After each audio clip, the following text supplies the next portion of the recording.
अस्सलामु अलैकुम वरहमतुल्लाहि वबरकातुहू। इन्नल हम्दुलिल्लाह नहमदुहु व नस्तईनुहु व नस्तगफिरुहु व नऊज़ु बिल्लाहि मिन शुरूरि अनफुसिना व मिन सय्यिआति अमालिना। मन यहदिहिल्लाहु फला मुदिल्ल लहु व मन युद्लिल फला हादिय लहु व अशहदु अन ला इलाहा इल्लल्लाहु वहदहु ला शरीका लहु व अशहदु अन्ना मुहम्मदन अब्दुहु व रसूलुहु सल्लल्लाहु तआला अलैहि व अला आलिहि व सहबिहि व सल्लम तस्लीमन कसीरा। अम्मा बाद फ़क़द क़ाल इमाम बुखारी रहमहुल्लाहु तआला बाबुन व उम्महातुकुम अल्लाती अरदअनकुम व यहरुमु मिन अर्रदाअति मा यहरुमु मिन अन्नसब। क़ाल हद्दसना इस्माईल क़ाल हद्दसनी मालिक अन अब्दिल्लाह बिन अबी बकर अन अमरत बिन्त अब्दुर्रहमान अन्ना आयशा रज़ियल्लाहु तआला अन्हा ज़ौजन नबी सल्लल्लाहु अलैहि वसल्लम अख़बरतहा अन्न रसूलुल्लाह सल्लल्लाहु अलैहि वसल्लम काना इंदहा व अन्नहा समिअत सौत रजुलिन यस्ताज़िनु फ़ी बैति हफ्सा। क़ालत फ़क़ुल्तु या रसूलल्लाह हाज़ा रजुलुन यस्ताज़िनु फ़ी बैतिक। फ़क़ाल नबी सल्लल्लाहु अलैहि वसल्लम उराहु फ़ुलान लिअम्मि हफ्सत मिन अर्रदाअ। क़ालत आयशा लौ काना फ़ुलानुन हय्यन लिअम्मिहा मिन अर्रदाअ दख़ल अलय्य। फ़क़ाल नाम अर्रदाअतु तुहर्रिमु मा तुहर्रिमुल विलादा। सम्मानित ভাতৃমণ্ডলী, আল্লাহ রাব্বুল আলামিনের প্রশংসা এবং প্রিয় নবী সাল্লাল্লাহু আলাইহি সাল্লামের উপর সালাতু ও সালামের পর আজ সোমবার 23 শওয়াল 1446 হিজরি মোতাবেক 21 এপ্রিল 2025 আমাদের ধারাবাহিক আলোচনা সহিহ বুখারীর বিবাহের পর্ব নম্বর 7। আমাদের এই বিবাহ পর্বের অধ্যায় নম্বর 21। ইমাম বুখারী রাহিমাহুল্লাহ এই অধ্যায়ে কোরআনে কারীমের সূরা নিসার আয়াত নম্বর 23-এর একটি অংশ নিয়ে এসেছেন। সেটি হচ্ছে এই অধ্যায়ের মাসআলা। বলছেন ওয়া উম্মাহাতুকুম আল্লাতী আরদানাকুম, মহান আল্লাহর বাণী, আর তোমাদের ওই সব মাদেরকে হারাম করা হয়েছে বিয়ে করা যারা তোমাদেরকে দুধ পান করিয়েছে, দুধ দিয়েছে, স্তন্য দান করেছে। উম্মাহাতুকুম আল্লাতী আরদানাকুম, এটি আতফ রয়েছে এই আয়াতের শুরুতে যে আল্লাহ বলেছেন হুররিমাত আলাইকুম উম্মাহাতুকুম, তোমাদের হারাম করা হয়েছে তোমাদেরকে, তোমাদের মায়েদেরকে। মা এক বচন বলেননি, আল্লাহ কি বলেছেন? বহু বচন বলেছেন। কেন? যদি কেউ জিজ্ঞাসা করে, মা তো একটা হয়, মা আবার দুটো হয় নাকি? দুটো মা হয়? হ্যাঁ, মা তো একটাই। আমাদের দেশে আবার মেলা মা হয়। আরে বড় চাচি ছোট চাচি যতগুলো চাচার স্ত্রী সবগুলি বড় মা ছোট মা মেজো মা, তো এগুলো মা নয় আসলে। এটা কি মা? ওটাই না।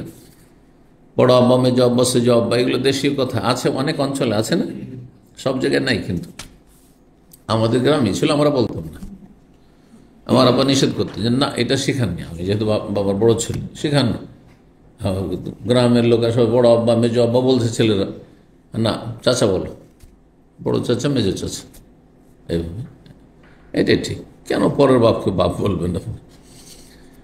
তো ওই রকমই মা, আমার দেশে মা তো মেলা। হ্যাঁ, এগুলো মা তো হইল, হ্যাঁ শাশুড়ি মা, ও তো মা, ওকে মা বলতে হবে। আর বলতে তো হবে, কিন্তু শ্রদ্ধা সম্মানের জন্য যাক সেটা না হয় অবকাশ আছে, কিন্তু হ্যাঁ মায়ের চাইতে বেশি অধিকার অনেক সময় এসব নাই আসলে। তো ও মা না, আপনার স্ত্রীর মা, আপনার মা না। আচ্ছা, তারপরে হ্যাঁ, তাহলে বহু বচন কেন আসলো? ঠিক আছে, দুধ মা একটা মা আছে, এটা শরীয়তের মা, দুধ মা। কিন্তু এখানে উম্মাহাত হুররিমাত আলাইকুম উম্মাহাত, তোমাদের জন্য হারাম করা হয়েছে তোমাদের মাদেরকে, এখানে দুধ মার কথা বলা হয়নি। হ্যাঁ, আপনার জন্মদাতা মা, যার পেটে আপনি থেকেছেন 9-10 মাস, সেই মার কথা বলা হয়েছে। তাহলে বহু বচন কেন আসলো? কেন এখানে দুধ মাকে সামিল করা হয়নি? কারণ পরে আসছে আর এক শ্রেণীর নারীদেরকে হারাম করা হয়েছে বিয়ে করা। উম্মাহাতুকুম আল্লাতী আরদানাকুম, আর তোমাদের ওই সব মাকে হারাম করা হয়েছে যারা তোমাদেরকে স্তন্য দান করেছে, দুধ পান করে, দুধ মাকে। তাহলে বোঝা গেল যে এখানে উম্মাহাত মানে দুধ মা সামিল নাই, তাই না? শাশুড়ি মাও সামিল নাই। শাশুড়ি মার জন্য আরেকটা অংশ আছে আয়াতে। হ্যাঁ, শাশুড়ি মাকে হারাম করা হয়েছে যে তোমাদের স্ত্রীদের মাকে কি করা হয়েছে, হারাম করা হয়েছে। তাহলে শরীয়তের ভাষায় তাকে মা বলা হয় না, তো বহু বচন কেন আসলো, যেটা আমার প্রশ্ন। হ্যাঁ, একজন, হ্যাঁ, না না, ওর জন্য আলাদা এক আয়াত আছে যে নবীর বিবিগণকে, তারা আমাদের মা, হ্যাঁ, তাদেরকে কি করা হয়েছে, আমাদের হারাম করা হয়েছে, জি, সেটার জন্য আলাদা আয়াত রয়েছে। জি, ওয়ালা আনতান কেহু আজওয়াজাহুম মিন বাদিহি আবাদা, নবী সাল্লাল্লাহু আলাইহি ওয়াসাল্লামের বিবিগণকে তোমরা কখনো বিয়ে করতে পারবে না। ইন্না যালিকা কানা ইউযিন নবী, এটা নবীর জন্য কষ্টকর। জি, তো আল্লাহ রাব্বুল এই জন্য হারাম করেছেন। জি, আহসান্ত, এটা ঠিক জব। মা ওপরে যত যাবে সবগুলি মা। মা ওপরে যত নারী আছে, আপনার উপরে আমার উপরে সব হচ্ছে মা, মানে আমার মা, মা মায়ের সিলসিলা থেকে ওপরে যত যাবে মানে মায়ের মা, মায়ের দাদি, মায়ের নানি, হ্যাঁ, মায়ের বাবার দাদি নানি, ওপরে যত যাবে এক কথায় মায়ের মা, মায়ের মায়ের মা, সব এগুলো সব মা কিন্তু আমাদের যদি বেঁচে থাকে, তাহলে আপনার জন্য হারাম। আমাদের সমাজে এত অজ্ঞতা আছে যে দাদি নাতি, হ্যাঁ, পোতা পতিন, তাদের সাথে কি রসিকতা, বিয়ে করার রসিকতা, এরা নোংরা নিকৃষ্ট জাহেল, অথচ আপন মায়ের মতো এরা মা কোরআনের ভাষায়। জি, এইরকম বাবার দিক থেকে, শুধু মায়ের দিক থেকে নয়, বাবার দিক থেকে বাবার মা, দাদি, আমাদের ভাষায় দাদি, এমনি কোরআন হাদিসে দাদি শব্দ আছে, জাদ্দাতুন, হ্যাঁ, নানিকেও জাদ্দাতুন বলা হয়, কিন্তু মায়ের শামিল, মায়ের মা, হ্যাঁ, তারপরে ওপরে যত যাবে সবাইকে হারাম করা হয়েছে এক কথায়। তো আল্লাহ রাব্বুল আলামিন কয়েকটি হারামের পরে উম্মাহাতুকুম ওয়া বানাতুকুম, তোমাদের মেয়েদেরকে, তোমাদের বোনদেরকে ইত্যাদি এই করতে করতে উম্মাহাতু নিসাইকুম, তোমাদের স্ত্রীদের মায়েদেরকে, স্ত্রীর মাকে, স্ত্রীর মাও হারাম, স্ত্রীর দাদিও হারাম, স্ত্রীর নানিও হারাম, মাহারাম আপনি তাদের। তারপরে আল্লাহ বলছেন উম্মাহাতুকুম আল্লাতী আরদানাকুম, ওই সব মায়েরা যারা তোমাদেরকে স্তন্যদান করেছে, দুধ পান করিয়েছে। তো দুধ পানের মাধ্যমে কি প্রমাণিত হয় বা কি সাব্যস্ত হয়, সেটা হচ্ছে হারাম হওয়া সাব্যস্ত হয়। জি, কিরকম, যেমন বংশীয় সম্পর্কের মাধ্যমে সমান সমান। এই জন্য নবী সাল্লাল্লাহু আলাইহি ওয়াসাল্লাম একটি হাদিসের অংশ নিয়েছেন ইমাম বুখারী রাহিমাহুল্লাহ, অন্য জায়গায় হাদিসটি আসবে বিভিন্ন হাদিসের কিতাবের, ওয়া ইয়াহরুমু মিনার রাদাত মা ইয়াহরুমু মিনান নাসাব, দুধ পানের কারণে হারাম হয় ওই সব নারীরা যা হারাম হয় বংশীয় সম্পর্কের কারণে। বংশীয় সম্পর্কের কারণে যারা যারা হারাম, ওই রকমই দুধ পানের কারণে ওই সব সম্পর্কগুলি কি বিয়ে করা হারাম। জি, তাহলে একজন মেয়ে ধরেন দুধ পান করলো একজন মহিলার, ঠিক আছে, দুধ পান করলো, 5 বার পান করতে হবে, কিন্তু একবার দুবারে হয় না। বাস, দুধ পানের মশলা এখানে বিস্তারিত আসার কোনো প্রয়োজন নেই, কারণ এটা আমাদের অধ্যায় দুধ পানের নয়। দুধ পানের কারণে বিবাহ করা হারাম হয়, সেই জন্য কিতাবুন নেকাহ বিয়ের পর্বতে এসছে বিষয়টি। জি, তো একটা মেয়ে দুধ পান করলো কোন এক মহিলার, ওই মহিলার স্বামী, মহিলার স্বামীর সাথে এই মেয়েটার তো এমন কোন সম্পর্ক নেই, সরাসরি আছে, ঠিক আছে, ওর মার দুধ পান করেছে, যা দুধ পান করেছে সেটা হচ্ছে দুধ মা, কিন্তু ওর স্বামী কি হয়ে গেল, তার দুধ বাবা হয়ে গেল। সুতরাং নিজের বাপ যেমন, হ্যাঁ, মাহারাম, ঠিক তেমনি দুধ বাপও মাহারাম। আচ্ছা, এই মহিলার আরো যে ছেলে মেয়েগুলো আছে, ছেলেরা আছে, এই মেয়েটা দুধ পান করেছে যে মহিলার, তার কি আছে, ছেলেরা আছে, এই ছেলে মেয়েদের সাথে কিসের সম্পর্ক, ভাই বোনের সম্পর্ক সুতরাং ওই রকমই হারাম, যেমন নিজের ভাই নিজের বোনকে বিয়ে করতে পারে না, ঠিক ওই রকমই দুধ বোন দুধ ভাই হারাম। কিন্তু একটি বিষয় জেনে রাখতে হবে, এই বিষয়টা সাধারণ মানুষেরা অনেকে খেয়াল করে না। হ্যাঁ, ইসলামে আছে তো যে এরা মাহরাম, কিন্তু মাহরাম থাকলেও সবাই একই দৃষ্টিতে দেখেন না দিন সম্পর্কে। হ্যাঁ, জ্ঞানের পার্থক্যের কারণে দিন সম্পর্কে আমার যতটা জ্ঞান আছে বা আপনারা যারা এখানে নিয়মিত দিন শিখছেন যতটা জ্ঞান আছে, সাধারণ মানুষ যারা দিনের প্রাথমিক বিষয়গুলি জানে না, ইমান ইসলামের খুঁটিই জানে না, তাদেরকে ওই জ্ঞান আছে? জ্ঞান যত কম থাকবে তত বেশি আল্লাহ ভীরুতা কম থাকবে, তাই না? কমবে। যত ইসলাম সম্পর্কে নলেজ কম তত ইমান ইসলাম থেকে দূরে, তাকওয়া থেকে দূরে।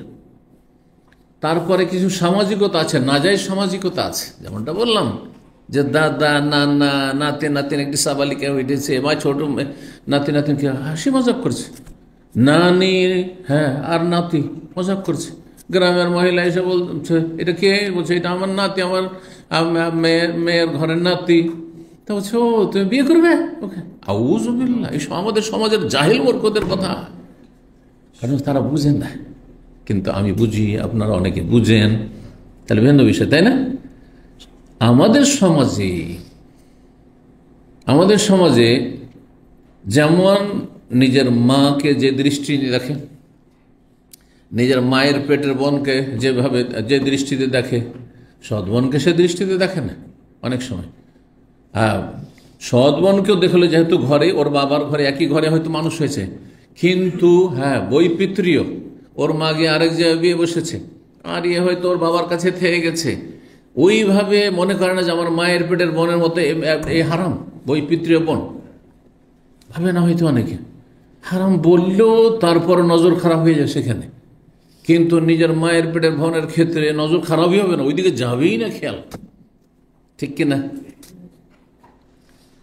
নিজের মায়ের পেটের বোন হ্যাঁ কে নিয়ে সফর করছে, কোনো সময় তার দিকে কোনো খারাপ দৃষ্টি যাবে না, মানে শয়তান বাসা বাঁধতে পারবে না।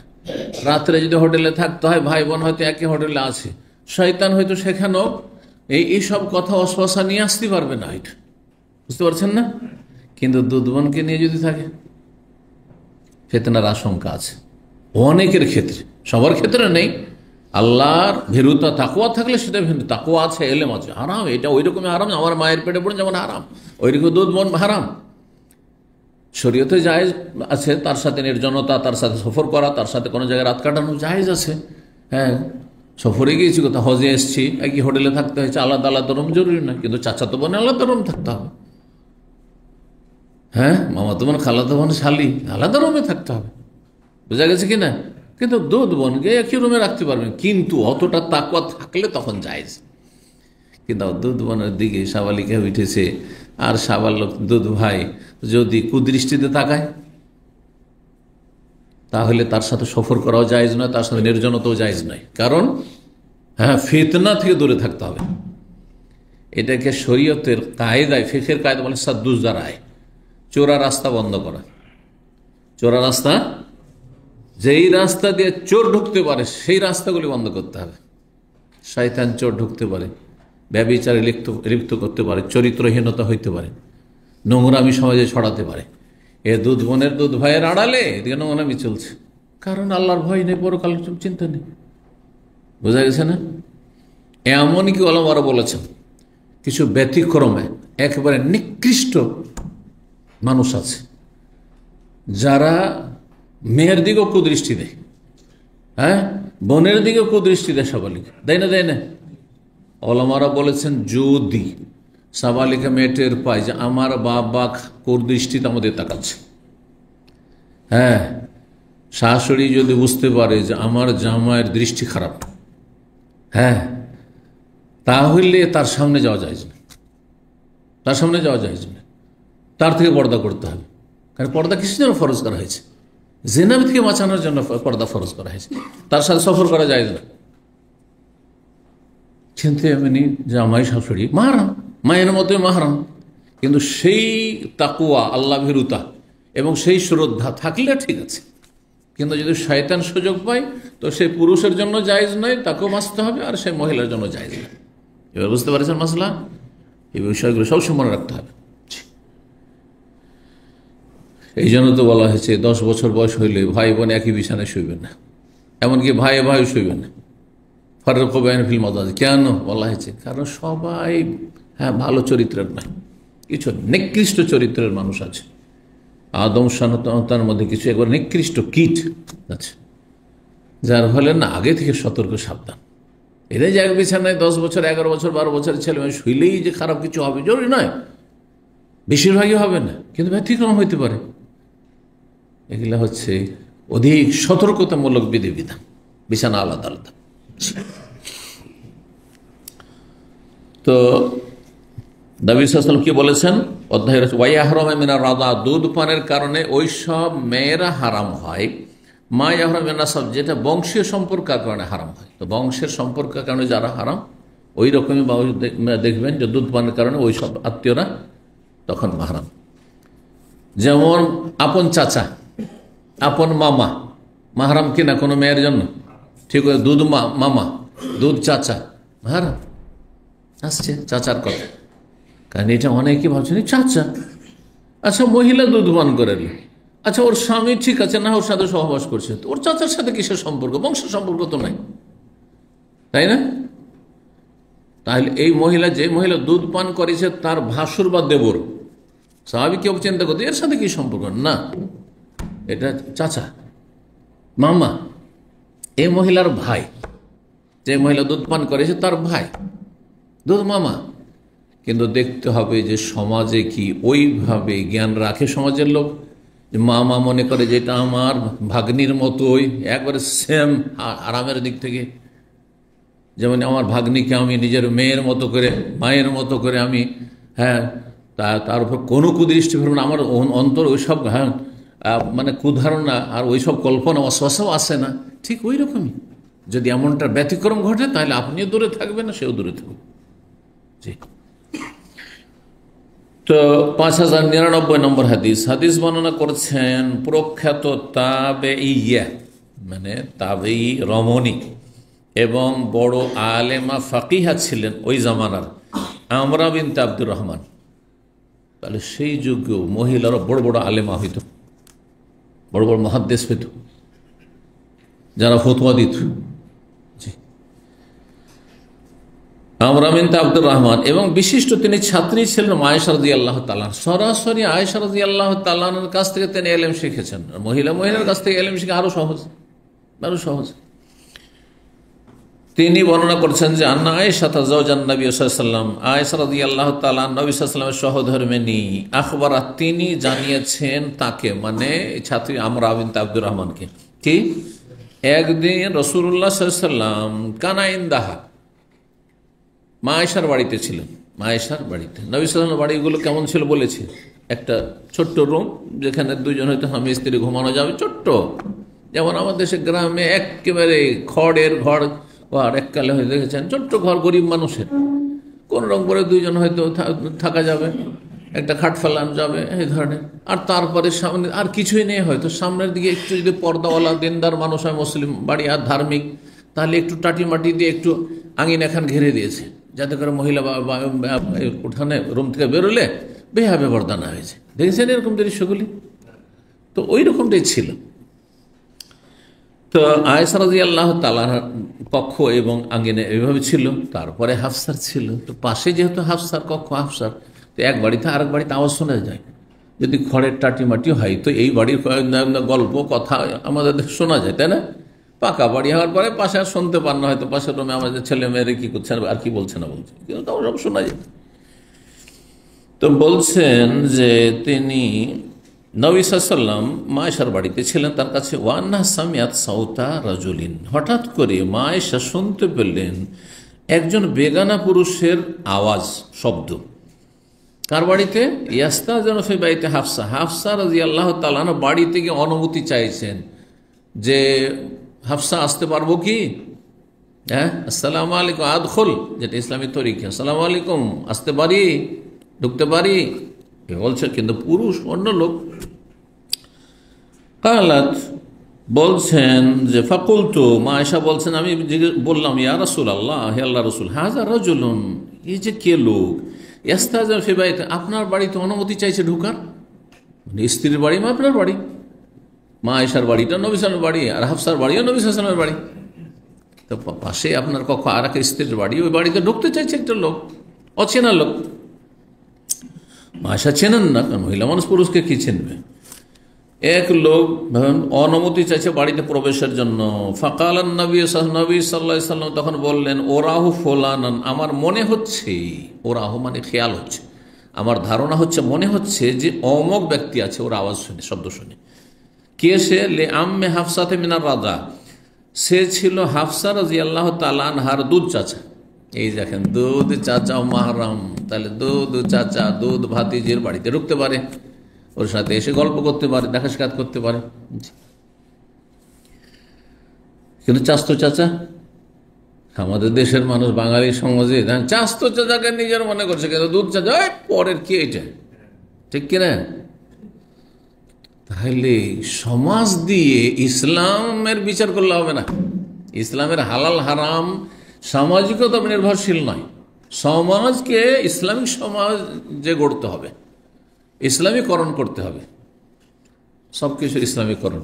বাংলা ভাষা একসময় হিন্দুয়ানি ভাষা ছিল, হ্যাঁ, আর তারপরে বাংলাদেশে আলহামদুলিল্লাহ বাংলা ভাষার কিছুটা খেদমত, কিছু ভালো মানুষরা বাংলা ভাষার সাহিত্যে আসার পর তাতে অনেকটা ইসলামীকরণ হয়েছে। না হইলে একবারে সংস্কৃতি ভরা, হিন্দু সভ্যতা সংস্কৃতির প্রভাব। কারণ এর যারা বড় বড় সাহিত্যিক ছিল তারা প্রায় হিন্দুই ছিল, আর যদি দু একজন মুসলিম নামকাস্ত থাকে তো সব নাস্তিক ছিল, হ্যাঁ, অসৎ লোক ছিল, যাদের ওইসব ধর্ম টর্ম ছিল না, আল্লাহ পরকাল ছিল না, যার ফলে এই খেদমতটা আগে হয়নি। কিন্তু আলহামদুলিল্লাহ অনেকটাই তো হয়েছে কিছু ভালো মানুষ দ্বারা। এটা ইসলামীকরণ। আপনাদের ভাষা পার্থক্য আছে অবশ্যই, হ্যাঁ, একজন ধরেন বলছে জল, আরেকজন হচ্ছে পানি, এটি বোঝা যাচ্ছে, তাই না? এই ধরনের মেলা ভাষা রয়েছে, মেলা ভাষা রয়েছে। একেবারে সংস্কৃত মার্খা বাংলা, আর একটা হচ্ছে আরবি উর্দু মার্খা বাংলা। এখানে ইসলামীকরণ না, আর এর ইসলামী হয়ে গেল, বুঝছেন না? তো যেমন গোসল, আপনারা গোসল বলছেন না, বলছেন না? আর একটা ভাষা হচ্ছে স্নান করা, চান করা, ঠিক না?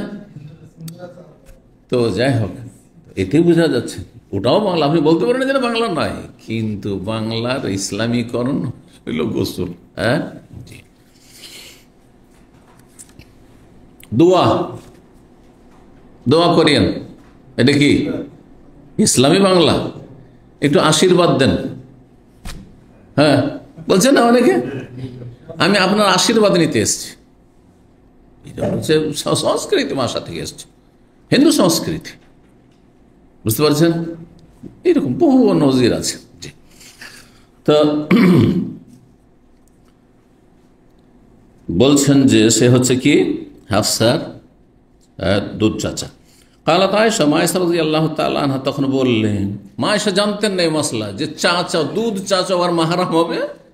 তাহলে দুধ চাচা যদি হাফসার মাহারাম হয়, তো আমার তো এক দুধ চাচা ছিল, কিন্তু লোকটি মারা গেছে, ওই চাচা মারা গেছে। ও যদি বেঁচে থাকতো তাহলে আমার বাড়িতে প্রবেশ করতে দিতেন আপনি? হ্যাঁ, তাহলে পারতো? হ্যাঁ পারতো, অসুবিধা নেই, শরীয়তের মাসালা সবার জন্য সমান। কালাত আয়েশা, মা আয়েশা বলছে, লাউকানা ফুলানুন হাইয়ান, অমুক ব্যক্তি যদি আজ জীবিত থাকতো, অমুক ব্যক্তিকে লি আম্মে মিনার রাদা, তিনি ছিলেন আয়েশার দুধ চাচা, কিন্তু সে মারা গেছেন। তো দাখালা আলাইয়া, সে আমার বাড়িতে তাহলে প্রবেশ করতে পারতো, কোন আপত্তি করতেন না আপনি? তাহলে সে মাহারাম আমার। ফাকালা নাম, হ্যাঁ তোমার দুধ চাচা, সে মারা গেছে, দুধ চাচা তোমার। তারপরে হাদিস একটি কায়দা, নীতিমালা বেঁধে দেন, আর রাদা তো তোহার মা তোহার বেলাদা, দুধ পান ওই সব পুরুষদেরকে বা নারীদেরকে হারাম করে, যা যেসব নারীদেরকে হারাম করে, ওয়েলাদা মানে বংশীয় সম্পর্ক, হ্যাঁ, বংশীয় সম্পর্ক যেসব নারী পুরুষকে কি করে হারাম করে বিয়ে করা, ঠিক দুধ পানও ওই সব নারী পুরুষকে কি করে বিয়ে করা হারাম করে দেয়। জি। 5100 নম্বর হাদিস। হাদিস বর্ণনা করেছেন ইবনে আব্বাস রাদিয়াল্লাহু তাআলা, তিনি বলেন কিল আলিন নবী সাল্লাল্লাহু আলাইহি ওয়াসাল্লাম, নবী সাল্লাল্লাহু আলাইহি ওয়াসাল্লামকে একবার প্রস্তাব দেওয়া হইল, বলা হইল নবী সাল্লাল্লাহু বিবিগণের পক্ষ থেকে, আলা তাতাজাওয়াজ ইবনাত হামজা, আপনি হামজার মেয়েকে বিয়ে করবেন না? তো হামজার মেয়ে, হামজা নবী সাল্লাল্লাহু আলাইহি ওয়াসাল্লাম কে? চাচা। তাহলে চাচার মেয়ে চাচাতো বোন, চাচাতো বোনকে বিয়ে করা জায়েজ কিনা? জায়েজ। চাচাতো বোনকে বিয়ে করা জায়েজ। জিজ্ঞেস করলেন আপনি কি হামজার বোনকে বিয়ে করবেন? বেশ সুন্দরী, বিয়ে করবেন? কালা ইন্নাহা ইবনাতু আখি মিনার রাদা, আরে তোমরা কিভাবে হামজার মেয়েকে বিয়ে করতে বলছো? সে তো আমার ভাতিজি, মিনার রাদা, দুধ পানের দিক থেকে, মানে দুধ ভাতিজি, দুধ ভাতিজি। তার মানে হামজা আর নবী সাল্লাল্লাহু আলাইহি ওয়াসাল্লাম দুইজনে একই মহিলা দুধ পান করেছে। একদিকে বংশের সম্পর্কে চাচা ভাতিজার সম্পর্ক, আর এইদিকে সম্পর্ক হচ্ছে ভাইয়ের সম্পর্ক। নবী সাল্লাল্লাহু আলাইহি ওয়াসাল্লাম হামজার ভাই, দুধ ভাই। বোঝা গেছে না? হতে পারে। 5101 নম্বর হাদিস। হাদিস বর্ণনা করছেন উরওয়া ইবনে জুবাইর, তিনি বলছেন আন্না যায়নাব ইবনাত আবি সালমা, আবু সালমার কন্যা যায়নাব আখবারাতহু, তিনি জানিয়েছেন উরওয়াকে ঘটনাটি কি ছিল। আন্না উম্মে হাবিবা বিনত আবি সুফিয়ান, আবু সুফিয়ানের কন্যা উম্মে হাবিবা রাদিয়াল্লাহু তাআলা আনহা উম্মুল মুমিনিন, নবী সাল্লাল্লাহু আলাইহি ওয়াসাল্লামের সহধর্মিণী। আবু সুফিয়ানের মেয়ে উম্মে হাবিবা কে ছিলেন? নবী সাল্লাল্লাহু আলাইহি ওয়াসাল্লামের স্ত্রী ছিলেন। তো আখবারা, তিনি জানিয়েছেন, মানে যায়নাব আবার শুনেছেন কার কাছে? নবী সাল্লাল্লাহু আলাইহি ওয়াসাল্লামের সহধর্মিণী উম্মে হাবিবার কাছে। আন্নাহা কালাত, উম্মে হাবিবা বলেন ইয়া রাসূলুল্লাহ, একবার বললেন নবী সাল্লাল্লাহু আলাইহি ওয়াসাল্লামের কাছে প্রস্তাব, ইয়া রাসূলুল্লাহ ইনকাহ উখতি বিনত আবি সুফিয়ান, আবু সুফিয়ানের মেয়ে আমার বোন আছে, আমার বোনকে আপনি বিয়ে করলেন। তার জানা ছিল না যে দুই বোনকে একত্রিত করা হারাম, এটা জানা ছিল না। তিনি বললেন যে আমার বোনকে বিয়ে করে নেন আপনি, আবু সুফিয়ানের মেয়ে আর একটা আছে, মানে আমার বোন আছে। ফাকালা, তখন নবী সাল্লাল্লাহু আলাইহি ওয়াসাল্লাম আওয়া তুহিব্বিনা যালিকা, তুমি এটা কি পছন্দ করো? সতীন তো সাধারণত পছন্দ করে যে আর একটা সতীন বাড়ুক, ঠিক না? কোন সতীন কি পছন্দ করে যে আর একটা সতীন বৃদ্ধি হোক? কিন্তু আমি শুনেছি নাকি প্রথম স্ত্রীর পরে দ্বিতীয় স্ত্রী যে বিয়ে হয়, সেকেন্ড ম্যারেজের পরে তৃতীয় যদি বিয়ে করে, অনেকের ক্ষেত্রে সেটা সত্য হতে পারে। যদি স্বামী মনে করে যে 3 নম্বরে এখন আমি বিয়ে করব, তখন বড় স্ত্রী বলে যে করেন, করো। কেন? যে এই তোকে বিয়ে করার জন্য আমি ঠেলা পেয়েছি, তো তোকেও ঠেলা দিক, আর একটা বিয়ে করুক, আছে না? তো এটা কারো কারো ক্ষেত্রে হইতে পারে, কিন্তু সংখ্যা বাড়ানোটা সাধারণত মহিলার পছন্দ করবে না। যা হয়েছে হয়েছে, থাকে এখানে থাকো, স্টপ। তো যাই হোক, একটা নবী সাল্লাল্লাহু আলাইহি সাল্লামের অনেকগুলি স্ত্রী আছে, তারপরে আবার উম্মে হাবিবা বলছে আমার বোনকে বিয়ে করবেন, করে নেন।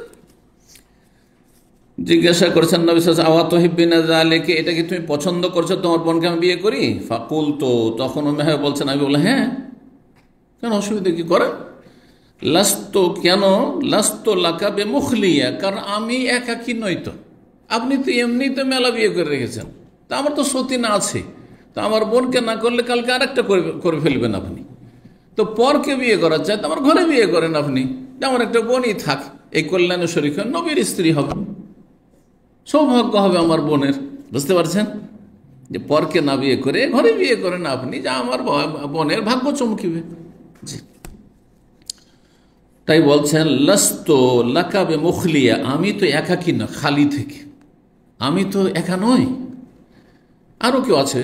আর যখন অন্যরা শেয়ার করছে, মানে আমার সতীন আরো আছে, ও আহাব্ব মান শারাকানি ফি খাইরিন উখতি, আমি সবচেয়ে বেশি ভালোবাসি যে কল্যাণে কেউ যদি আমার শেয়ার হয়, তাহলে আমার বোন হোক, সতীন হবে তো অন্য না হয়ে আমার বোন হোক। ফাকাল নবী সাল্লাল্লাহু আলাইহি ওয়াসাল্লাম ইন্না যালিকা লা ইয়াহিল্লু লি, তোমার বোন আমার জন্য হালাল নয়। জি, তোমার বোন আমার জন্য হালাল নয়।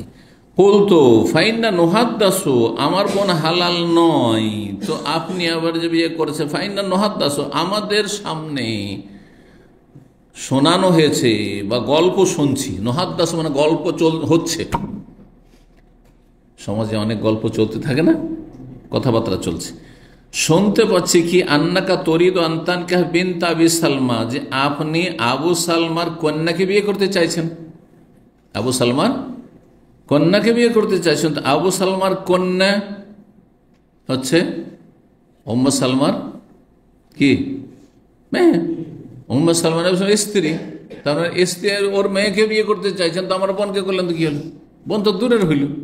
মা বেটিকে যখন জমা করতে চাইছেন আপনি, শুনছি, তো আমরা দু বোন জমা হইলাম, অসুবিধা কি? কালা, তখন আশ্চর্য জিজ্ঞাসা করছে বিনতে উম্মে সালমা, মানে আবু সালমার মেয়ে বলেছেন, তো আবু সালমা তো আরো স্ত্রী থাকতে পারে, কোন স্ত্রী হতে ছিল না, সেই জন্য বলছে বিনতে উম্মে সালমা, উম্মে সালমার কন্যাকে মেয়েকে বিয়ে করবো। উম্মে সালমা তো আমার স্ত্রী, আবার ওর আগের ঘরের যে আবু সালমা আগের স্বামী, আগের ঘরের মেয়ে, তারপর আগের ঘরের মেয়ে হলে তো বিয়ে করা যাবে না। হ্যাঁ, মা মেয়েকে একসাথে জমা করা যাবে না, দু বোনকে একসাথে জমা করা যাবে না, খালা হ্যাঁ আর বোনের মেয়ে একসাথে জমা করা যাবে না, ফুফু ভাতিজি একসাথে জমা করা যাবে না, জানেন না? জানেন না? দুই বোনকে জমা করা যাবে না, কোরআনে কারিমে রয়েছে। আর বাকি মাসাইলগুলি যেটা বললাম যে হাদিসে রয়েছে, অনেক মাসাইল কোরআনে কারিমেও রয়েছে, আবার হাদিসও আছে, হাদিসে বিস্তারিত আছে। তো বলছেন যে উম্মে সালমার মেয়েকে বিয়ের কথা বলছো, আমি বললাম হ্যাঁ উম্মে সালমার মেয়ের কথাই তো বলছি। কারাল্লাহু আন্নাহা লাম তাকুন রাবিবাতি ফি হাজরি মাহাল্লাতলি, সে যদি আমার পালিতা মেয়ে নাও হইতো, পালিতা মেয়ে মানে রাবিবা মেয়ে কাকে বলা হয়, যদি কোনো মহিলাকে বিয়ে করে আর সেই মহিলার আগের ঘরের কোনো মেয়ে থাকে তাহলে তাকে রাবিবা বলে, রাবিবা মেয়ে। আর ছেলে যদি থাকে তাকে রবিব বলা হয়। কেন? সাধারণত মায়ের সাথে সে এই স্বামীর ঘরে, নতুন স্বামীর ঘরে এসে লালিত পালিত হয়, সাধারণত, ব্যতিক্রম হইতে পারে, যদি পালিত নাও হয় তবুও তো এই সম্পর্কটি আছে, যে আপনি যাকে বিয়ে করলেন, যে মেয়েকে, তার আগের স্বামী থেকে এর পেটেরই কি ছেলে মেয়ে, তাহলে আপনি জমা করতে পারবেন না। ওর মাকে বিয়ে করেছেন আর ও মেয়েকে বিয়ে করবেন, যাইজ না, একজনকে করতে পারবেন। তো বলছেন যে সে যদি রবিবা মানে সে পালিতা না হয়তো ফি হাজরি, আমার কোলে, হাজর মানে কোলে, হাজর মানে কোল হয়, হাজর মানে দোলনা হয়, আমার কোলে। কোলে কেন বলা হয়েছে? এটা কোরআনের ভাষায় বলা। সাধারণত ছোট বাচ্চাদেরকে মানুষ আগের যুগে কোলে করে মানুষ করত, এই জন্য আমাদের সমাজে একটা কোলে পিঠে করে মানুষ করার কথা আছে। আরে ছোট ভাই বোনদেরকে আমি কোলে পিঠে করে মানুষ করেছি, আছে না? এই ভাষাটি আপনাদের দিকে আচ্ছা, আমাদের এটা আছে। কোলে করেন আর না করেন, কিন্তু ওই যে আদর যত্নের অর্থে ব্যবহার হচ্ছে, আদর যত্ন, স্নেহ, মায়া, মমতা, পরিচর্যা, এগুলো হচ্ছে উদ্দেশ্য, কোলে পিঠে করে মানুষ করা। তো আল্লাহ রাব্বুল কোরআনে রাবাইবুকুম আল্লাতী ফি হুজুরিকুম মিন নিসাইকুম আল্লাতী দাখালতুম বিহিন, আর তোমাদের সেসব পালিত কন্যাদেরকে বিয়ে করা আল্লাহ হারাম করেছেন, হারাম করা হয়েছে। আল্লাতী ফি হুজুরিকুম, যারা তোমাদের কোলে রয়েছে। তো কোলে না থেকে যদি ওর বাবার বাড়ি মানুষ হয় তো বিয়ে করতে পারবেন না? পারবেন না। এটা সাধারণত হয়, সেই জন্য উল্লেখ করা হয়েছে। আল্লাহতে দাখালতুম বিহিন্না, যদি তার মায়ের সাথে তোমার সহবাস হয়ে গিয়ে থাকে। তাইলে বোঝা গেল এখানে একটি মাসলা রয়েছে, সেটা হচ্ছে শাশুড়ির সাথে পার্থক্য। শাশুড়িও হারাম, আর হ্যাঁ আপনার স্ত্রীর আগের স্বামীর ঘরের মেয়েও হারাম, কিন্তু দুটোতে মাসলাগত পার্থক্য রয়েছে। কে বলতে পারে? শাশুড়ি আপনি যখনই বিয়ে করে শুধু কবুল করলাম, আপনার শাশুড়ি হারাম হয়ে গেল। কবুল করলাম, আর তারপরে কিছু বিয়ে সাথে আজকাল দেখছেন সোশ্যাল মিডিয়াতে, ওই খাওয়া দাওয়া নিয়ে, গোস্ত নিয়ে মারামারি শুরু হয়ে গেল, আর ওইখানে তালাক হয়ে গেল, বুঝছেন। আর তারপরে ধরেন হ্যাঁ দুই পক্ষের সম্মতিতে যে মেয়েকে কবুল করেছিল ওকে তো তালাক হয়ে গেছে, এখন ওর মাকে যদি বিয়ে করে জায়েজ কি না? জায়েজ না। শাশুড়ি কবুল করার সাথে সাথে হারাম, বুঝছেন। আপনার স্ত্রীর মুখ দেখেননি, চেহারাটাও খুলে দেখেননি, তারপরেও হারাম। কিন্তু এইখানে আপনি বিয়ে করে নিয়েছেন এক মহিলাকে, আরও একটি বাচ্চা আছে, আগের ঘরের আগের স্বামীর কি আছে, একটি মেয়ে আছে, মেয়েটা সাবালিকা হয়েছে, এখন বিয়ে করতে চাইছেন, করা যাবে? করা যাবে না কখন? যদি আপনি এই যে আপনার স্ত্রীকে বিয়ে করার পর তার সাথে নির্জনত হয়ে যাবেন, একবার সহবাস হয়নি, সহবাস হয়নি, ধরেন আপনি বিয়ে করেছেন এক মহিলাকে, আর বিয়ে করার পর সাথে দেখা নাই, সাক্ষাৎ নাই, নির্জনতাও নেই, সহবাস হয়নি, আর তালাক দিয়ে দিলেন। আর তারপরে কিছুদিন পরে জানতে পারলেন যে মহিলাকে বিয়ে করেছেন তার একটি মেয়ে সাবালিকা আছে, সুন্দর, আমি বিয়ে করতে চাই। জায়েজ কিনা? জায়েজ। আল্লাহ বলছে আল্লাহতে দাখাল তুম বেহিন্না, যদি ওর মায়ের সাথে দখুল করে থাকো, সহবাস করে থাকো, তাহলে তখন হারাম হবে ওই পালিতা মেয়ে। ফাইনলাম তা কোনো দাখাল তুম বেহিন্না, যদি ওর মায়ের সাথে তুমি সহবাস না করে থাকো, ফালা জুনাহা আলাইকুম, তাহলে গুনাহ হবে না বিয়ে করলে। তাহলে শাশুড়ির সম্পর্ক আর এই সম্পর্কে পার্থক্য রয়েছে। জি, তো নবী সাল্লাল্লাহু আলাইহি ওয়াসাল্লাম কি বললেন যে উম্মে সালমার মেয়ে যদি সে আমার ঘরে পালিতা নাও হইতো, মানে ওর মাকে বিয়ে নাও করতাম, ওর মাকে বিয়ে না করতাম, এক কথায় মা হাল্লাতলি, তবু হালাল হইতো না, তবু হালাল হইতো না। কারণ আর একটি হারাম হওয়ার সম্পর্ক আছে, দুধের সম্পর্ক। সেটা কি? ইন্নাহা লা ইবনাতু আখি মিনার রাযা, কারণ সে হচ্ছে আমার দুধ ভাতিজি। ইবনাতু আখি, আমার ভাইয়ের মেয়ে, দুধ পানের দিক থেকে, মানে দুধ ভাতিজি।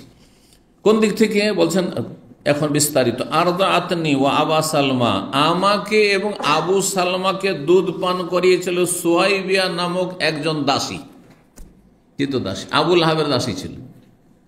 আবুল আহাবের দাসী নবী সাল্লাল্লাহু আলাইহি ওয়াসাল্লামকে দুধ পান করেছে, আর আবু সালমাকে দুধ পান করেছে। আবু সালমার স্ত্রী হলেন উম্মে সালমা, আর তারপর আবু সালমা মারা গেল, তখন উম্মে সালমাকে বিয়ে করলেন। বোঝা গেছে না? তো এদিক থেকে কি, দুধ পানের দিক থেকে, যেহেতু আবু সালমা দুধ ভাই নবী সাল্লাল্লাহু আলাইহি ওয়াসাল্লামের, তাহলে আবু সালমার কন্যা যে যায়নাব, তাহলে এ কি হয়ে যাচ্ছে? দুধ মেয়ে হয়ে যাচ্ছে, মানে দুধ ভাতিজি হয়ে যাচ্ছে, দুধ ভাতিজি হয়ে যাচ্ছে। তো বলছেন যে আমাকে এবং আবু সালমাকে সুয়াইবা নামক মহিলা দুধ পান করিয়েছে। ফালা তারিদান্না আলাইয়া বানাতে কুন্না ওয়ালা আখাওয়াতে কুন, সুতরাং তোমরা তোমাদের কন্যাদেরকে আর তোমাদের বোনদেরকে আমার সামনে বিয়ের জন্য প্রস্তাব দিও না, পেশ করিও না। এটা কেমন কাজ করছো? কেউ বলছে আমার বোনকে বিয়ে করে নেন, কেউ বলছে আমার মেয়েকে বিয়ে করে নেন। হ্যাঁ, এটা জায়েজ না আমার জন্য। হ্যাঁ, কালা উরওয়া এখন বর্ণনা করেছেন সোয়াইবার পরিচয়। সোয়াইবা কে ছিল? মাওলাতুন লি আবি লাহাব, আবু লাহাবের স্বাধীনকৃত দাসী ছিল, স্বাধীন করা দাসী ছিল। ওয়াকান আবু লাহাব আতাকা, আবু লাহাব এই মেয়েটি মহিলাকে সোয়াইবাকে স্বাধীন করে দিয়েছিল, মুক্ত করে দিয়েছিল। ফাআরযাতিন নবী, সে দুধ পান করেছিল নবী সাল্লাল্লাহু আলাইহি ওয়াসাল্লামকেও। ফালাম্মা মাতা আবু লাহাব, নবী সাল্লাল্লাহু দুধ পান, এই নবী সাল্লাল্লাহু আলাইহি ওয়াসাল্লামের ওপরে আবু লাহাবের এই এহসানটাই ছিল। চাচা কট্টর শত্রু, নবী সাল্লাল্লাহু চাচাগুলি তিন ভাগে বিভক্ত। দুই চাচা হচ্ছে মুমিন বন্ধু, হ্যাঁ, হামজা আর আব্বাস। যদিও দুজন আবার পার্থক্য করেছে, হামজা আগে ভাগে ইসলাম গ্রহণ করেছে, আর আব্বাস একটু দেরি করেছে বুঝতে, বাপদাদার অন্ধ ভক্তি বেশি ছিল। আর আবু তালেব বন্ধু, হ্যাঁ, হিতাকাঙ্ক্ষী, কিন্তু গোড়া বাপদাদা ধর্মের অনুসারী, হ্যাঁ, হেদায়েত নসিব হয়। এক ক্যাটাগরি। দ্বিতীয় ক্যাটাগরি, তৃতীয় ক্যাটাগরি আবু লাহাব চাচা, এ যেমন কট্টর দুশ্মন, একেবারে কট্টর দুশ্মন তো তার হিতাকাঙ্ক্ষীও না, দুনিয়ার দিক থেকে হিতাকাঙ্ক্ষী না। কারণ নবী সাল্লাল্লাহু বংশের অধিকাংশরা, যদিও তারা মানে যারা ইসলাম কবুল করেন, যারা ইসলাম কবুল করেছে তারা তো করেছে, ভাগ্যবান, হ্যাঁ, সাহাবিয়াত। কিন্তু নবী সাল্লাল্লাহু বংশের যারা ইসলাম গ্রহণ করেননি তারা দুই শ্রেণীর। অধিকাংশরা হিতাকাঙ্ক্ষী ছিল, ধর্মের ক্ষেত্রে তোমার ধর্ম মানতে পারছে না, কিন্তু একটা রক্তের সম্পর্কের মায়া মমতা ভালোবাসা ছিল, যার ফলে তারা বাইরের লোক এসে আমাদের ছেলেকে মারবে, এটা করতে দেবো না, হ্যাঁ, আমাদের ছেলের বিরুদ্ধে কোনো অ্যাকশন, এটা করতে দেবো না। যেন আবু তালেব যতদিন বেঁচে ছিল ততদিন পর্যন্ত নবী সাল্লাল্লাহু আলাইহি ওয়াসাল্লাম গায়ে হাত দিতে পারেনি কোনো কাফের। এই যে আবু জাহাল, শয়তান, ফেরাউন, এই উম্মতে ফেরাউন নবী সাল্লাল্লাহু আলাইহি ওয়াসাল্লাম বলেছেন কোনোদিন গায়ে হাত দিতে পারেনি। যত জুলুম অত্যাচার শুনেছে শারীরিক নবী সাল্লাল্লাহু আলাইহি ওয়াসাল্লামের উপর, এটা আবু তালেবের ইন্তেকাল পর, খাদিজার ইন্তেকাল পর, রাদিয়াল্লাহু তাআলা আনহা খাদিজা। তো আপনারও বংশে যখন শিরক বিদআত ত্যাগ করে আসবেন, হ্যাঁ, আপনার বংশ দুই শ্রেণীর মানুষ পাবেন, যারা হয়তো আপনার দাওয়াতে সাড়া দেবেন না, কিন্তু হিতাকাঙ্ক্ষী, মায়া মমতা আছে, সুসম্পর্ক রাখতে চায়, আপনাকে ভালো অবস্থায় দেখতে চায়। যাক, ওর ধর্ম ও করুক, হ্যাঁ, কিন্তু ওর গায়ে হাত দিতে পারে কাউকে, ওর বিরুদ্ধে কেউ বলবে কেন। আর কিছু লোক আছে এত খারাপ যে একেবারে কট্টর দুশমন, বাইরে দুশমনের চাইতে বড় দুশমন এরা মারাত্মক। আল্লাহ হেফাজত করুন তাদের অনিষ্ট থেকে। আবুল আহাব কোন কল্যাণ করেনি নবী সাল্লাল্লাহু আলাইহি ওয়াসাল্লামের, একটি এই কল্যাণটা খেয়ে গেছিল। আবুল আহাব যেহেতু স্বাধীন করেছিল এই মহিলাকে, আর এই মহিলা নবী সাল্লাল্লাহু আলাইহি ওয়াসাল্লাম দুধ পান করেছিল। আবুল আহাব যখন মারা গেল, ওরিয়াহু বাজু আহলি বিশাররি হিবাতিন, তখন আবুল আহাবের পরিবারের কাউকে স্বপ্ন যোগে দেখানো হইল যে আবুল আহাব খুব খারাপ অবস্থায় আছে। শার মানে খারাপ মন্দ, আর হিবা মানে হেইয়া অবস্থা, হালা, খুব খারাপ অবস্থায়, কঠিন শাস্তি হচ্ছে তার, ওটাই আযাব হচ্ছে জাহান্নামের আযাব। আল্লাহু আকবার। ক্বালা লাহু, তখন ওই স্বপ্নে যে দেখছে আত্মীয়, সে জিজ্ঞাসা করছে আবুল আহাবকে, মাযা লাকিতা, কি পেয়েছো তুমি পরকালে গিয়ে? ক্বালা আবুল আহাব বলছে, লাম আলকা বাদাকুম, কিছুই কল্যাণ পায়নি, সাজার শাস্তি আর আযাব জাহান্নামের। গায়রা আন্নী সুকিতু ফি হাযিহি, তবে এই দাসীর কারণে আমাকে একটু করে পানি দেওয়া হচ্ছে, মাঝে মাঝে পান করতে, আমাকে পানি পান করতে দেওয়া হচ্ছে। ফি হাযিহি বিআতাকাতি সুয়াইবা, এই সুয়াইবাকে স্বাধীন করার কারণে, সুয়াইবাকে স্বাধীন করার, আজাদ করার কারণে আমাকে একটু করে পানি দেওয়া হচ্ছে। আল্লাহু আকবার।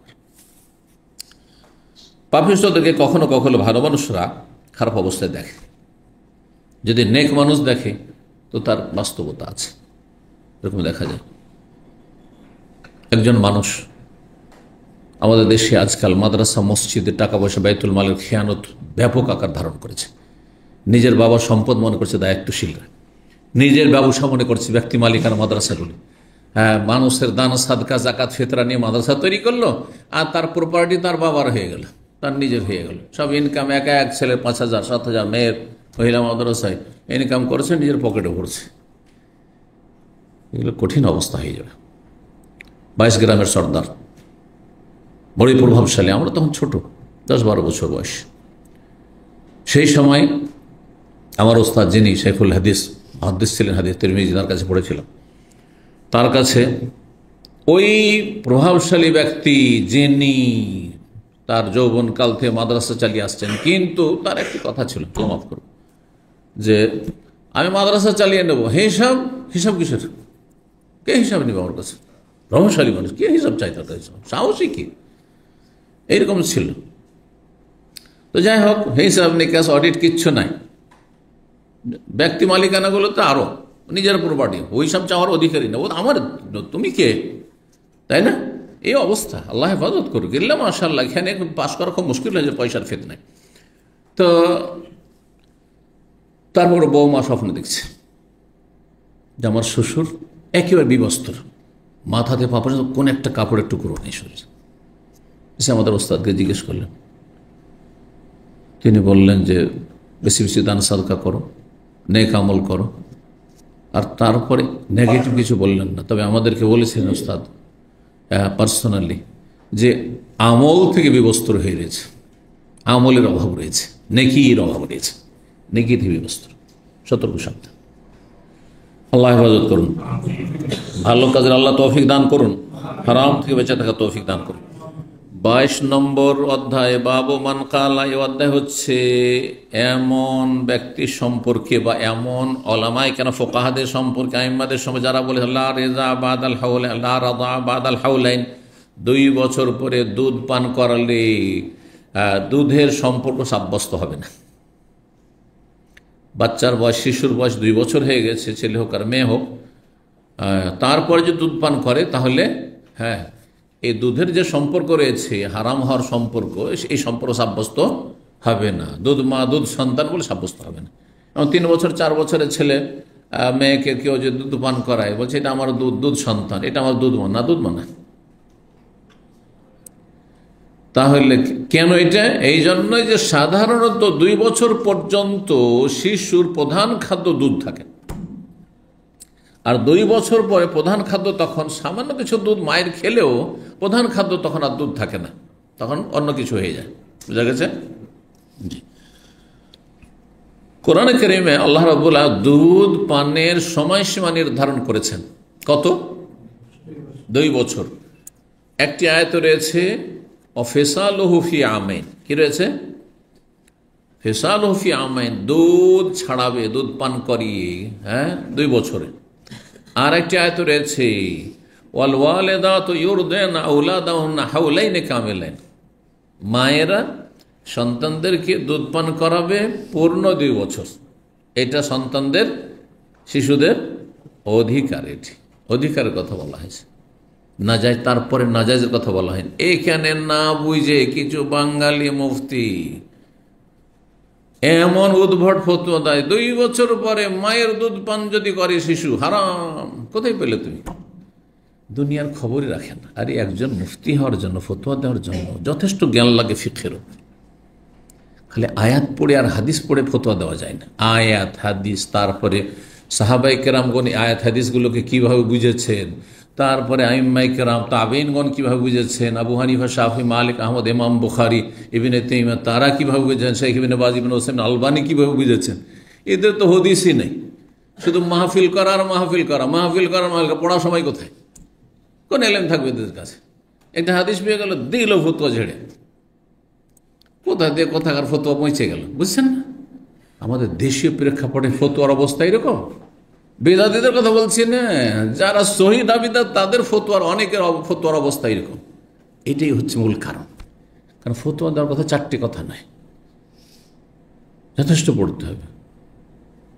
যে নিজের সন্তান, আচ্ছা যদি এই বাচ্চার জন্য 2 বছর পর এক বাচ্চা ছটপট করে চিল্লাচ্ছে, কান্না করছে, সারা রাত ঘুমাচ্ছে না, কিন্তু ওই যে মোল্লার ফতোয়া নিয়েছে যে 2 বছর পরে হারাম, ওকে দুধ স্পর্শ করতে দেয় না, দুধ পান করতে দেয় না, ঠিক না?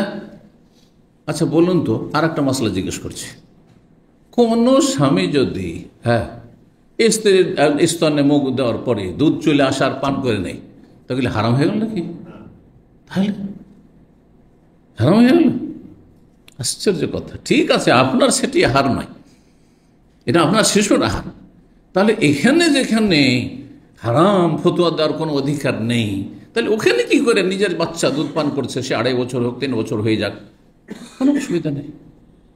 তাহলে 2 বছর কেন আল্লাহ বললেন? মাসলা শুনে রাখেন। 2টি আয়াতে আল্লাহ 2 বছর কেন বললেন? আর এক আয়াত বলে দিই তার সাথে, আল্লাহ বলছে ওয়াহামলুহু ওয়া ফিসালুহু 30 শাহরা, গর্ভধারণ এবং দুধ পান করে দুধ ছাড়ানোর সময়সীমা হচ্ছে 30 মাস। কত? 30 মাস। 30 মাসে কয় বছর হয়? 2.5 বছর। এইখান থেকে ওলামারা আর একটি মশলা ইস্তেমাল করেছেন যে 2টি আয়াতে যখন জানলাম যে দুধ পানের সময়সীমা কত?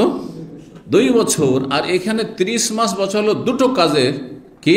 গর্ভধারণ আর দুধ পান করানো। তাহলে 2 বছর যদি আমি 30 মাসে বাদ দিই, বাঁচে কয় মাস? 6 মাস। তাহলে সর্বনিম্ন গর্ভধারণের সময়সীমা হচ্ছে 6 মাস। এক মশলা থেকে কত মশলা যে বের হবে চিন্তা করেন। সুতরাং কোন ব্যক্তি বিয়ে করলো, আর যেদিন বিয়ে করে 6 মাস হয়েছে বাচ্চা হয়ে গেছে, আমাদের সমাজে অজ্ঞতার কারণে বলবে এটা ওর বাচ্চাই নয়, গোটা গ্রাম বলে মূর্খরা, ঠিক না? ও ছেলে ও যে বিয়ে করেছে ও সন্দিহান হয়ে যাবে, আরে 6 মাসে কি করে বাচ্চা হলো, আমি তো বিয়ে করলাম, এই তো, ঠিক না? না না, ও আগে থেকে কোত্থেকে নিয়ে এসছে, হারাম নিয়ে এসছে, নাউজুবিল্লাহ, এর জীবনটা জাহান্নাম বানিয়ে দেবে। অথচ 6 মাস সর্বনিম্ন কিসের সময়? হামলের সময়, সে মুদ্দাতুল হামল। সুতরাং আপনার অস্বীকার করা, যদি আপনার কাছে দলিল প্রমাণ না থাকে, সাক্ষী প্রমাণ, আপনার অস্বীকার করার কোন অধিকার নেই, আপনারই বাচ্চা। এর বোঝা গেছে? 6 মাসে যদি 5.5 মাস হয়ে যায়, 5 মাসে বাচ্চা হয়ে যায়, 4 মাসে হয়ে যায়, তখন বলে যান না এটা অবশ্যই তার নয়। আর সম্পূর্ণ পূর্ণ বাচ্চা হয়েছে আবার, এটা হইতেই পারে না। অসম্পূর্ণ বাচ্চা নষ্ট হইতে পারে, সেটা ভিন্ন বিষয়। এবার বুঝেছেন? আমার যৌবনকালে মদিনা ইউনিভার্সিটিতে পাশ করার পরে 93-তে পাশ করে 2 বছর এসেছিলাম আল কাসিম, 94-95। তো ওই সময়টাই আমার কাছে একটা ফতুয়া, নতুন নতুন মদিনা থেকে এসেছি, এক লোক সেখানেই থাকা আল কাসিমে কাজ করে। বিয়ে করা আমার 4 মাস, 4.5 মাস বা 4 মাস 20 দিন হয়েছে, এরকম বলেছিল। 4 মাস 20 দিন বাচ্চা হয়ে গেছে। হ্যাঁ, এখন মহিলা বলছে না তোমারই, আর এরা বলছে, এর বাপ মা বলছে না, এই বাচ্চা কোত্থেকে আসলো, 4.5 মাসের মধ্যে বাচ্চা কেন হয়ে গেল? এইখানে কি ফাইসলা হবে ইসলামের? হ্যাঁ, এটা হালাল সন্তান না, হালাল সন্তান। এর বোঝা গেছে? জি হ্যাঁ। ওই যে কোরআন আয়াত থেকে হামলহু ওয়া ফিসালুহু 30 শাহরা, গর্ভধারণের সময় আর দুধ পানের সময় হচ্ছে 30 মাস। 2 বছর যখন দিয়ে দিলাম দুধ পানে, তো মাসুল আমার কাছে কত? 6 মাস। তো সর্বনিম্ন হামল, গর্ভধারণ। কিন্তু সেটা বেশি হইতে পারে, অধিকাংশ ক্ষেত্রে 9 মাস 8 মাস এরকম হয়ে থাকে, 10 মাসও হয়ে থাকে, আবার তার বেশি হয়ে যেতে পারে, ব্যতিক্রম। তো যাই হোক, কথা লম্বা হয়ে যাচ্ছে, মাসলা যেহেতু অনেক। তো 2 বছর পরে যদি দুধ পান করে বা দুধ পান করিয়ে দেয় কোনো শিশুকে, ধর 2.5 বছরের বাচ্চা আছে, ওকে দুধ পান করিয়ে দিয়েছে আর দুধ হচ্ছে, কোনো মহিলা দুধ হচ্ছে বা ওই ছেলে 2.5 বছরের দুধ পান করিয়ে দিয়েছে, দুধ সন্তান হবে না, দুধ সন্তান সাব্যস্ত হবে না। জি, কিন্তু এই কথা বলেনি যে দুধ পান হারাম। হ্যাঁ, পরকে দুধ পান করে যদি হারাম না, এটাও একটা যুক্তি শোনেন আপনি। হ্যাঁ, আকলি দলিল যে এখানে তো ইমাম বুখারী কথা বললেন না যে 2 বছর পরে দুধ পান করানো কাউকে যাবে না হারাম। যদি হারাম হইতো তো নিজের বাচ্চাটা কি শুধু হারাম হবে না আগে পরের গুলোকে হারাম হবে? বুঝছেন না? কিন্তু লা রেজা বাদাল হাওলাইন, 2 বছর পরে দুধ পান করালে দুধ পানের মাধ্যমে যে সম্পর্ক আত্মীয়তার বা হারাম হওয়ার সম্পর্ক, সেটা হবে না, সাব্যস্ত হবে না। স্তনদানের সম্পর্ক সাব্যস্ত হবে না। এই কথা বলেনি যে 2 বছর বা দুধ পান করানো যাবে না। তাহলে এইসব উদ্ভট হতো না যে 2 বছর পরে হারাম, আপনি দুধ পান করাচ্ছেন, বাচ্চার বয়স হয়ে গেছে, 2 বছর পার হয়ে গেছে, সব কথা জাহিলদের কথা, জাহিল মুফতির কথা। হাউলাইনে কামেলাইনে লেমান আরাদা ইয়তিম্মার রাদা, যারা দুধ পানের সময়সীমা পূর্ণ করতে চায়। আরেকটি কথা মনে রাখেন, সমঝোতার মাধ্যমে, স্বামী স্ত্রী সমঝোতার মাধ্যমে যদি মনে করেন আমরা 1 বছরে দুধ ছাড়িয়ে দেব, আর তাতে বাচ্চার সাথে অবিচার না হয়, বাচ্চাকে ভালো অন্য খাবার যদি দিতে পারে, যেটা বিকল্প মোটামুটি, তাহলে অসুবিধা নেই। বিভিন্ন কারণে হতে পারে, কিন্তু এই ক্ষেত্রে বাড়াবাড়ি চলবে না। কারণ অনেক মেয়েরা এত মডার্ন, হ্যাঁ, নিজের শারীরিক গঠন, যৌবন ইত্যাদির বাহানায় 3 মাস 4 মাস বাচ্চা দেন, বেবি ফুড ধরিয়ে দিচ্ছে, হ্যাঁ, ফিডার ধরিয়ে দিচ্ছে। না, এটা বাচ্চার অধিকার হচ্ছে 2 বছর। তাহলে আল্লাহ, হ্যাঁ, একটি কথা বলতে গিয়ে বলা হয়নি আসল মাসলা, সেটা হচ্ছে তাহলে আল্লাহ 2 বছর পরে, যখন 2 বছর পরে দুধ পান করা কোনো নাজায়েজ নয়, বাচ্চাকে দুধ পান করানো, তাহলে 2 বছর সময়সীমার কথা আল্লাহ বললেন যে 2টি আয়াতে, এর অর্থটা কি? এর অর্থ হচ্ছে যখন স্বামী স্ত্রীতে কোনো ঝামেলা বিবাদ হবে, তখন এটি হচ্ছে সমাধান। তালাকের পরিস্থিতি যখন তৈরি হচ্ছে, হ্যাঁ, তখন অনেক সময় দেখা যাচ্ছে যে পুরুষ বাচ্চা কেড়ে নিয়ে চলে যাচ্ছে, 1.5 বছর পরে 2 বছর বাচ্চা কেড়ে নিয়ে চলে যাচ্ছে, বলে তোমার অধিকার নেই। আদালত ফয়সালা দিবে যে না, 2 বছর বাচ্চাকে দুধ পান করার অধিকার কার আছে? ওর মার আছে, মায়ের কাছে থাকবে। এবার বোঝা গেছে? এর বিপরীত যদি হয়, অনেক সময় রাগে মহিলা বলছে তোর বাচ্চা তুই পান করা, তালাক দিবে আমাকে, তোর বাচ্চাকে আমি দুধ পান করাবো না। 3 মাস 6 মাসের বাচ্চা ধরিয়ে দিল, এটা হইতে পারে, হচ্ছে এরকম। বলছেন না, তোমার ওপর অধিকারী, ফরজ এটি যে হাউলাইনে কামেলাইন পূর্ণ করতে হবে, 2 বছর পূর্ণ করতে, 2 বছর দুধ পান করে বাধ্যতামূলক পান করাইতে হবে তোমাকে, এই তোমার বাচ্চার অধিকার তোমার ওপর। বোঝা গেছে না? এই জন্য আল্লাহ কোরআনে 2 বছর বলেছেন, কিন্তু 2 বছর এই জন্য বলেননি যে 2 বছর পরে আর দুধ পান করাইতে পারেন। হিসাব করে রাখো, আরে এই 2 বছর হয়ে গেছে, এবং তাড়াতাড়ি ছাড়া। না, স্বাভাবিক আস্তে ধীরে ছাড়াবার চেষ্টা করে, ছেড়ে দিল ভালো, আর যদি খেতে থাকে কোনো অসুবিধা নেই, জায়েজ আছে। সূরা বাকারা আয়াত 233, ওমা ইউহাররিমু মিন কালিলির রিযাই ওয়া কাসীরিহি, আর যেই সব সম্পর্ক হারাম করে অল্প দুধ পান করেলো বেশি দুধ পান করেলো। কিন্তু বিস্তারিত এখানে মাসলা বলেননি, মাসলায় বড় ইখতিলাফ রয়েছে। কেউ বলেছেন যে 1-2 ঢোক পান করলেই দুধের সম্পর্ক সাব্যস্ত হয়ে যাবে। অধিকাংশ ওলামাদের মতে 5 বার পান করাইতে হবে। 5 বার মানে শুধু 5 ঢোক নয়, একবার মুখ লাগা বাচ্চা, আর তারপরে যতক্ষণ টানলো তারপরে মুখ নিজে থেকে ছেড়ে দিল, হটিয়ে নিল, এটা একবার হলো খামসে রাযাত। এবার আর একবার মুখ লাগাইলো হয়তো কিছুক্ষণের মধ্যে, তারপরে দু চার মিনিট পান করলো, আবার মুখ টেনে নিল, হ্যাঁ, আর একবার 2-4 ঘন্টা পরে, হ্যাঁ, বা 2-4 দিন পরে, আবার 10 দিন পরে, 1 মাস পরে আবার মুখ লাগিয়েছে, আবার পান করলো, 10 মিনিট ধরে একবারে মুখ লাগিয়ে পান করতে থাকলো, মুখ টানলো না, তো একবারই হইল ওইটা। এভাবে আর শুধু একটু মুখ লাগালো, আর তারপরে সামান্য একটু গিয়েছে ভিতরে, আর তারপরে ওইটু গিললো, ওতে না, ওইটা একদম হলো না, সামান্য সেটি। একবার মুখ লাগিয়ে যতটা টানলো এটা হচ্ছে 1 রাযা। জি, মা আয়েশা রাদিয়াল্লাহু তাআলা আনহা মর্মে প্রসিদ্ধ হাদিস রয়েছে।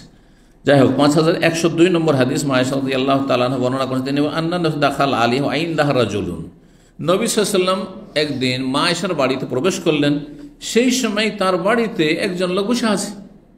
এটা আর একটা ঘটনা। আগেরটাতে কি ছিল, হাফসার বাড়িতে এক লোক ঢোকার জন্য পারমিশন চাইছে, এখানে আয়েশা রাদিয়াল্লাহু তাআলা আনহার বাড়িতে এক লোক বসে আছে। ফাকান্নাহু তাগায়্যারা ওয়াজহুহু, নবী সাল্লাল্লাহু আলাইহি ওয়াসাল্লামের মোবারক চেহারা দেখে বোঝা যাচ্ছে তার চেহারাটা পরিবর্তন হয়ে গেছে। যদি কোনো কিছু আপনার মনের উল্টা হয় তো চেহারা আপনার পাল্টে যাবে, কিন্তু স্বাভাবিক চেহারা থাকবে না, অস্বাভাবিক হয়ে যাবে, হবে না, মনটা খারাপ, মন মেজাজ খারাপ। ফাকান্নাহু তাগায়্যারা ওয়াজহুহু, মনে হচ্ছে যে নবী সাল্লাল্লাহু আলাইহি ওয়াসাল্লামের চেহারা মোবারক পরিবর্তন হয়ে গেছে। কেন? কান্নাহু কারিহা যালিকা, এটাকে যেন নবী সাল্লাল্লাহু আলাইহি ওয়াসাল্লাম অপছন্দ করে, ঘৃণা করছেন। জানে, আমার স্ত্রীর বাড়িতে এসে একজন বেগানা লোক বসে আছে, কেন বসে থাকবে? ঠিক আছে, দূরে দূরে বসে আছে, কিন্তু বসে আছে, কেন বসে থাকবে? ফাকালা, তখন মা আয়েশা চেহারা দেখে বুঝতে পেরেছেন, বলছেন, ইয়া রাসূল ইন্নাহু আখি, এ তো আমার ভাই, আপনি জানেন না, এ আমার ভাই। কিরকম ভাই? দুধ ভাই। ফাকালা, তখন বললেন নবী, উনজুরনা, তোমরা একটু চিন্তা করিও, ভালো করে চিন্তা করে দেখিও, মা আখাওয়াতুকুন্না, তোমাদের কে ভাই বোন। শুধু বললেই হবে না, আসলে কি ভাই বোন, আসলে কি 5 বার পান করেছে, আসলে কি দুধ ভাই দুধ বোনের সম্পর্ক তোমাদের আছে, না শুনে শুধু, হ্যাঁ। ফাইন্নামা রাদাতু, তারপরে সেটা কি 2 বছরের মধ্যে পান করেছে, নাকি 3 বছর 2.5 বছরের বাচ্চা ছিল তখন তোমার আম্মা তাকে পান করিয়েছে, হ্যাঁ, বা তুমি পান করেছো হয়তো তোমার 2 বছর বয়স পার হওয়ার পরে কোনো মহিলার, আর সেই মহিলা হচ্ছে এর মা, বা সেই মহিলা এও পান করেছে, এগুলো দেখার বিষয়। তাহলে 2 জন যদি দুধ ভাই বোন হয়, মানে মায়ের পেটের বাচ্চা, এটা নয়, এক মহিলা একটা ছেলে আয়েশাকে দুধ পান করিয়েছে, আর এই লোকটিকেও দুধ পান করিয়েছে, তাহলে দুধ ভাই বোন কিনা সম্পর্ক। কিন্তু দেখতে হবে যে 2 জনেই কি 2 বছর বয়সের ভিতরে দুধ পান করেছে, কনফার্ম হতে হবে, তাহলে হারাম হবে। 3 বছর বয়সে দুধ পান করেছে হয়তো মা আয়েশা রাদিয়াল্লাহু তাআলা, অথবা ওই লোক, তাহলে দুধ ভাই বোন নয় সম্পর্ক। তো নবী সাল্লাল্লাহু আলাইহি ওয়াসাল্লাম বলছেন যে তোমরা চিন্তা করে দেখিও যে তোমাদের ভাই বোন কে। ফাইন্নামা রাযাতু মিনাল মাজা, কারণ দুধ পানের সম্পর্ক সাব্যস্ত হয় এমন দুধ পান করালে যেই দুধ ক্ষুধা নিবারণ করে, মানে যেই সময় দুধটাই প্রধান খাদ্য থাকে, দুধ খেয়েই ক্ষুধা দূর করা হয়। আর যদি দেখা যাচ্ছে যে না, দুধ না, ও সেরেলাক খাচ্ছে, মাঝে মাঝে স্যুপ খাচ্ছে, আর তার মধ্যে বেবি ফুডও দেওয়া হচ্ছে, ফিডারও দেওয়া হচ্ছে, আর ওর মধ্যে আপনার কি বলছে, ওই 2.5-3 বছর বয়স হয়ে 2 বছর পার হয়ে চলে গেছে, বা 1.5-2 বছর বয়স, 2 বছরের মধ্যে হলে অসুবিধা নেই দুধ পানের বিষয়টি। এমনটা হয় যে প্রধান খাদ্য তখন আর কি থাকেনি, দুধ পান থাকেনি, আর 2 বছর পরে প্রধান খাদ্য দুধ পান থাকে না। জি, ইন্নামা রাদাতু মিনাল মাজা, মাজা জু থেকে, জু মানে ক্ষুধা, ওয়া আমানাহুম আল্লাযী আতামাহুম মিন জু ওয়া আমানাহুম মিন খাউফ, মাজা। তো ক্ষুধা নিবারণ যদি করে দুধ পান, অর্থাৎ যদি দুধ তাই হয় প্রধান খাদ্য ক্ষুধা নিবারণের জন্য, তাহলে সেই সময়কালে দুধ পান করালে দুধ পানের সম্পর্ক সাব্যস্ত হবে। 23 নম্বর অধ্যায় বলছেন বাবু লাবানিল ফাহলে। শাব্দিক অর্থ আগে করি, তার ভাব অর্থ করব।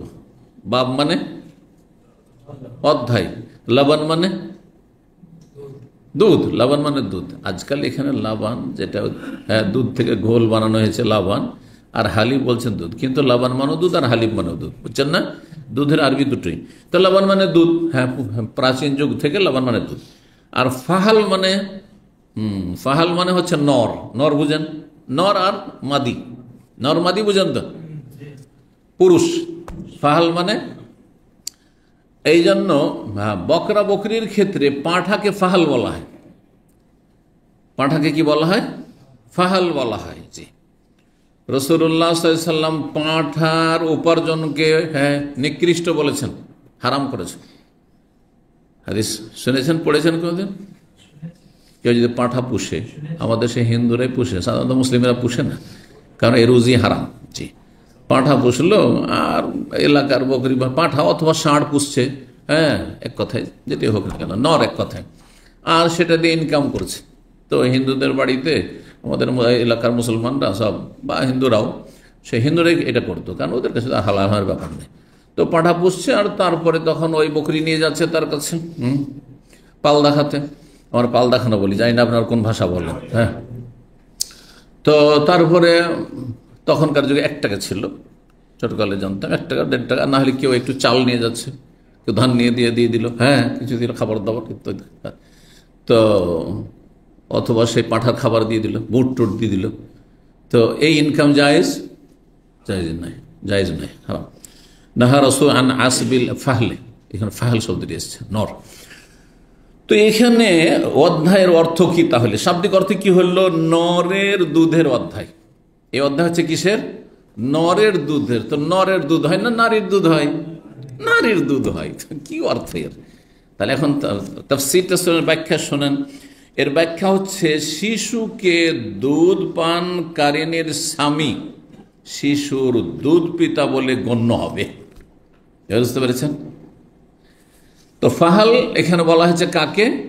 যেই নারী দুধ পান করিয়েছে তার স্বামীকে, তার স্বামী নর, আর যে দুধ পান করিয়েছে সে মহিলা হচ্ছে নারী। তো নরের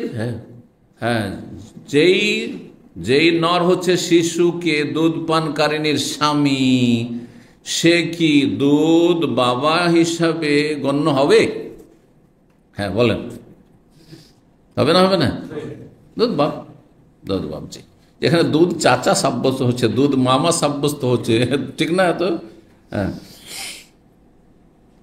তো যেই মহিলা দুধ পান করালো তার স্বামী হচ্ছে দুধ স্তন্য পানকারী, বা পানকারিনী ছেলে মেয়ের কি দুধ বাপ। এটা লাবনুল ফাহল, মানে মহিলা দুধ পান করাচ্ছে, কিন্তু এই দুধের তাসির প্রতিক্রিয়া কতদূর পর্যন্ত পৌঁছেছে?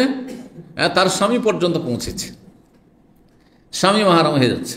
স্বামী তো কিছু করেনি, তার স্ত্রী দুধ পান করেছে, কিন্তু তার স্বামী কি হয়ে যাচ্ছে? মাহারাম হয়ে যাচ্ছে ওই মেয়েটির জন্য।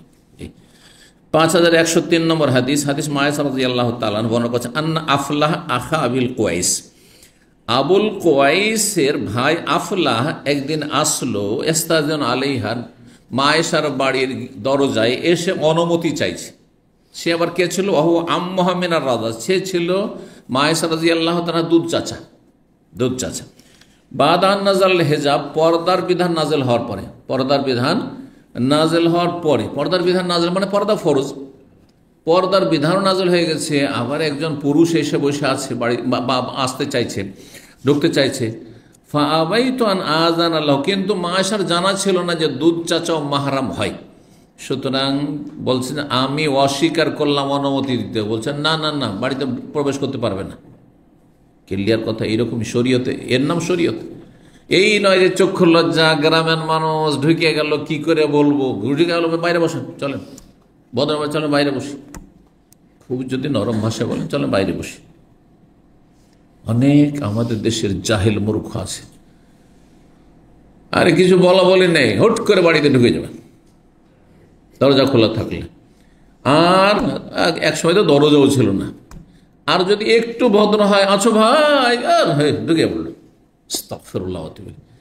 কিছু লোকের বাড়ি ঘর তো এমন আছে যে ও হাইওয়ের মতো, এদিক দিয়ে ঢুকেন বাড়ির বাহির দিক দিয়ে, আর ভিতর দিক দিয়ে এ পার থেকে ওপার অন্য রাস্তা ওদিকে চলে যান, আর কত ঘুরবেন, এদের বাড়িতে ঢুকে পড়ে রাস্তা বানিয়ে ফেলেছে। এটা মুসলিমদের বাড়ি না, ইসলামিক পরিবেশ না, ইসলামিক পরিবার না। ইসলামিক পরিবার গঠন করতে হবে। তো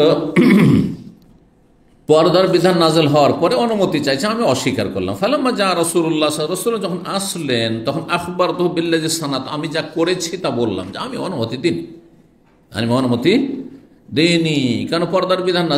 আমারানি আন আযান আল্লাহু, তখন নবী সাল্লাল্লাহু আলাইহি ওয়াসাল্লাম আমাকে হুকুম করলেন যে তুমি অনুমতি দিও, কারণ সে হচ্ছে তোমার দুধ চাচা। তাহলে শুধু দুধ বাপ পর্যন্ত দুধ পানের প্রতিক্রিয়া পৌঁছেনি, বরং এর তাসির চাচা পর্যন্ত পৌঁছেছে।